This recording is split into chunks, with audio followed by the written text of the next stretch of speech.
Bismillahirrahmanirrahim. Assalamualaikum warahmatullahi wabarakatuh. Waalaikumsalam. Buya, maaf sebelumnya, saya pertanyaannya ada dua karena satunya adalah amanat dari teman saya dari Kalimantan, Buya, dari Pontianak. Dia bersuamikan dari Cirebon, dia juga orang Cirebon dan kebetulan dinasnya dapat di Kalimantan karena TNI, Buya.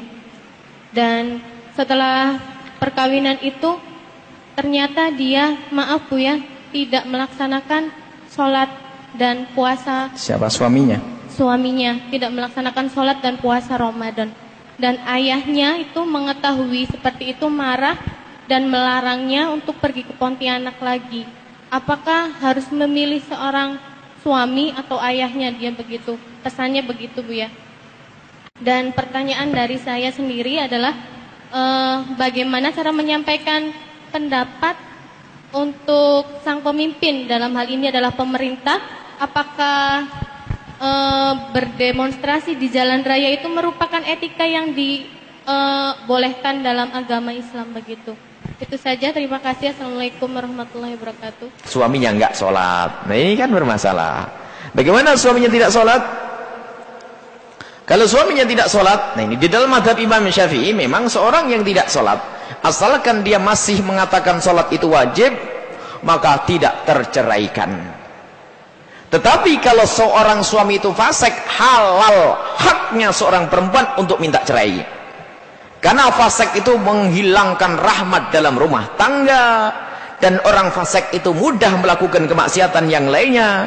Kalau orang meninggalkan sholat, itu sangat mudah melakukan dosa yang lainnya. Karena orang meninggalkan sholat artinya sudah tidak takut kepada Allah. Mungkin dia tidak berzina, tapi tidak berzinanya hanya takut penyakit.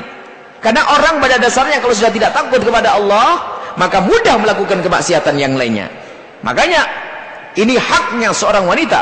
Kalau menemukan istrinya tidak, suaminya tidak sholat, tidak puasa Ramadan, dia fasik, maka haknya wanita itu untuk minta cerai.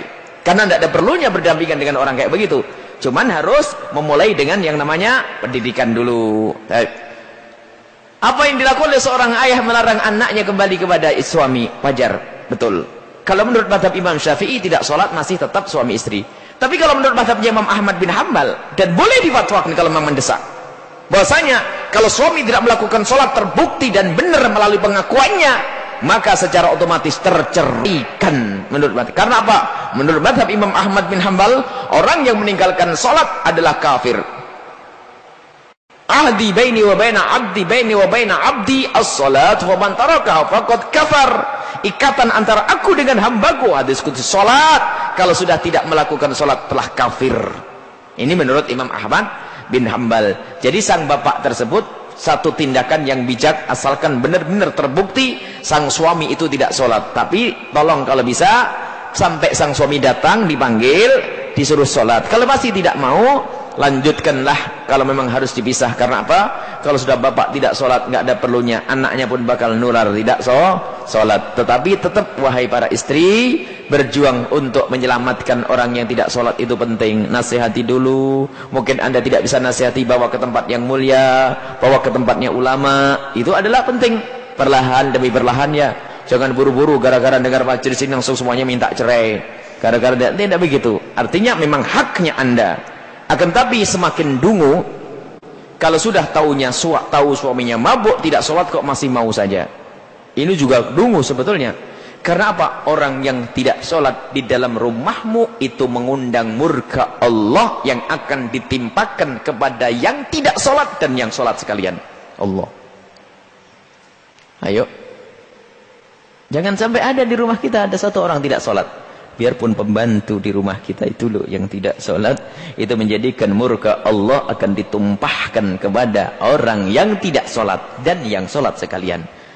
Nah kayak begini, orang ngundang musibah masih tetap saja didampingi. Enggak, abang mau sholat tidak? Tidak ada sholat abang melayang. Wah, bukan tidak ada uang abang melayang. Tidak ada sholat abang boleh terbang, gitu saja. Jadi sholat itu penting ya, dan istri pun begitu.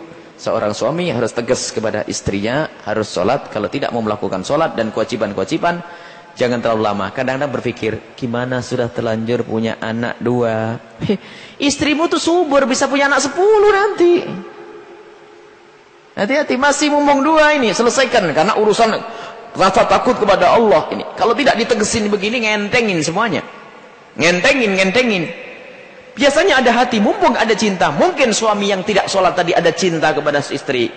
Mula-mula dia melakukan sholat karena istri. Baik, nah, saya akan sholat. Mula-mula itu. Akhirnya sholat ke masjid. Ketemu orang soleh, salaman. Didoakan selamat ya. Ya, jadi tetap harus ada ketegasan. Satu sisi harus ada pendidikan. Masalah demonstrasi. Demonstrasi itu bukan sesuatu yang baik jika ada cara selain itu. Tapi demonstrasi itu biasanya digunakan di saat cara baik sudah tidak ada. Jadi protes. Misalnya kita menyampaikan baik-baik tidak ditanggapi.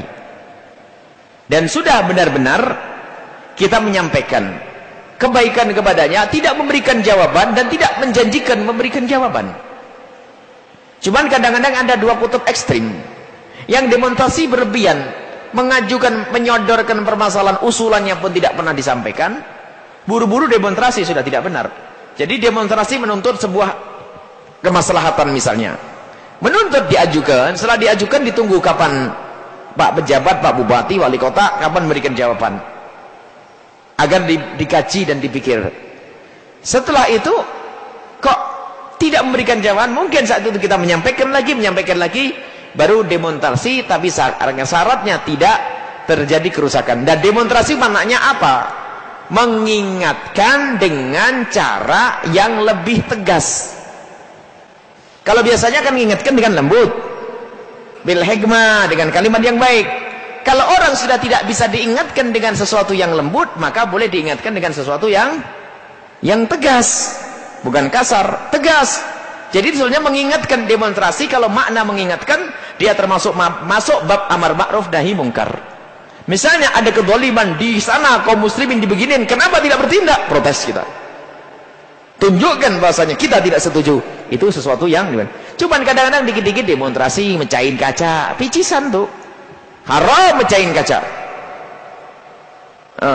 Sudah begitu yang dipecahin kaca karena pejabat diganti oleh uang negara lebih. Kan ada kasus di Jakarta beberapa waktu yang lalu, gara-gara beberapa anak muda mecahin pagar apa saja di kantor apa gitu, tidak enak disebut ya.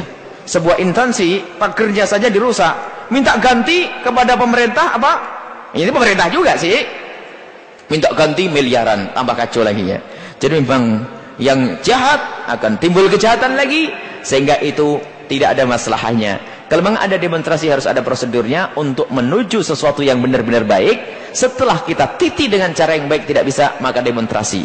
Demonstrasi artinya apa? Menunjukkan ketidaksetujuan kita akan sebuah kemungkaran dengan serempak ramai-ramai. Maknanya kan itu saja. Jadi boleh kita mengatakan saya tidak mau, boleh. 2, saya tidak setuju, boleh. Sekarang semua orang bilang saya tidak setuju dengan kebijakan ini karena ini kezaliman. Siapa yang melarang? Yang tidak boleh adalah buru-buru kita melakukan kerusakan. Ini tidak dibenarkan. Merontak, perang, ngebom. Mana ada bom? Tiba-tiba ngebom. Demonstrasi kok ngebom? Yang dibunuh orang di masjid misalnya. Kacau, orang lagi sholat dibunuh. Nggak diperkenankan yang demikian itu. Tidak boleh.